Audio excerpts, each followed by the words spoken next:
Hi hello வணக்கம் மக்களே. இது உங்கள் கீர்த்திஸ் ப்ரெக்னன்சி.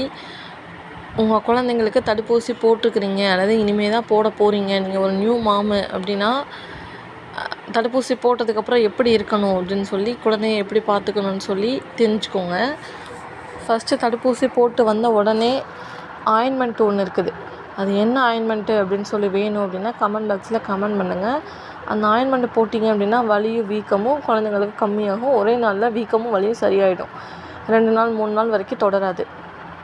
2வது டிப்ஸ் என்னென்னு பார்த்தீங்க அப்படின்னா பேராசிட்டமால் சிரப்பு. அந்த சிரப்பை உங்கள் ஏரியா நர்ஸே உங்களுக்கு கொடுத்துருப்பாங்க. அதை 6 ஹவர்ஸ் ஒன்ஸ் கொடுத்துட்டே இருக்கணும். கரெக்டாக 6 மணி நேரத்துக்கு ஒருக்கா டைம் பார்த்துக்கோங்க. அதை கரெக்டாக கொடுத்துட்டு இருந்தீங்கன்னா குழந்தைக்கு ஃபீவர் வராது. அடுத்து என்ன அப்படின்னு பார்த்தீங்கன்னா, அந்த வீக்கமான இடத்துல லைட்டாக ஒரு காட்டன் துணியில், ஒரு சுத்தமான துணியில் ஐஸ் கட்டி வச்சு சுற்றி வச்சு ஒத்தடம் கொடுத்து பாருங்கள். அதுவும் குழந்தைக்கு சீக்கிரம்